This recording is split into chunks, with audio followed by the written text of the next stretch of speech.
សូមគោរពដល់ទូរទស្សន៍ប្រិយមិត្តទាំងឡាយ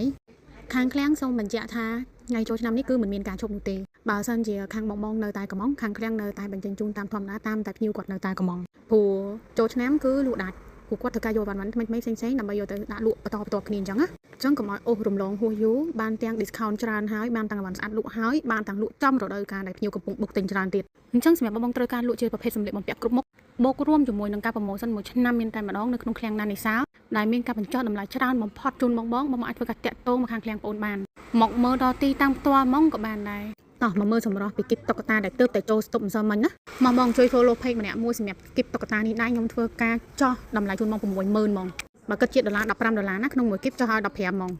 សម្រស់របស់គេគឺថាឲ្យចេញមកមានធំមានទូចលីគ្នាស្អាតបែបហ្នឹងតែម្ដងណែសរសើរវ៉ាន់ឃ្លាំងហ្នឹងតែម្ដងវ៉ាន់ទើដល់ដបឥឡូវចេញអស់ព្រោះមានណាបងអើយម្នាក់មួយម្នាក់ពីរយកអស់ធានាជូនពីគុណភាពជូនបងតែម្ដងណាអេមិនសមមិញកំ pl ប្លែកមួយដែរមួយគាត់ថាតុក្កតាតតែត្រូវម៉ូតខ្ញុំណែរៀងគៀងដែរពីព្រោះម៉ូតក្បាលគីបគឺប្រហែលគ្នាល្បាក់មកតែប៉ុណ្្នឹងណាព្រោះអត់ដឹងថាចង់បានជាប្រភេទ Disney ក្នុងមួយគីបនឹងសតដោយបាប៊ីសតឬក៏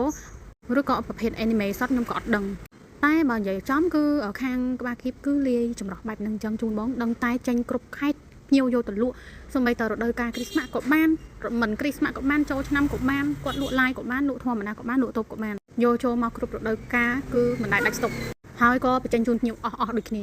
គ្រាន់តែថាការប្រម៉ូសិនគឺយើងមានតាមរដូវកាលយើងមានប្រម៉ូសិនតិចវាមានប្រម៉ូសិនច្រើនតាមរដូវកាលជូនបងមួយតាមតែយើងអាចធ្វើទៅបានមិនមែនចោះ direct ទូទៅក្នុងតម្លៃបែបហ្នឹងរហូតទេណាមួយខ្ញុំបញ្ជាក់ជូនតែបើបងយករដូវកាលចូលឆ្នាំនេះគឺត្រូវប៉ាន់តែម្ដងព្រោះចោះម្ដង 60000 ហើយមានមុខងារខ្លះចោះរហូតដល់ទៅ 100000 ទៀតដើម្បីជាកាដូពិសេសជូនទៅកាន់ភ្ញៀវដែលតែងតែគាំទ្រជាពិសេសតែម្ដងមកខាងឃ្លាំងណានីសាមួយឆ្នាំមានតែម្ដងចង់ឲ្យពួកគាត់ហេងលក់ដាច់សប្បាយចិត្តទាំងអស់គ្នាអ្នកដែលគាត់បានយកវ៉ាន់ទៅលក់អញ្ចឹងបងកុំភ្លេចធ្វើការ follow page ហើយបើសិនជាត្រូវការកំងអាចធ្វើការឆាតតាម Telegram បាន Messenger ក៏បាន call មកផ្ទាល់ក៏បានអរគុណ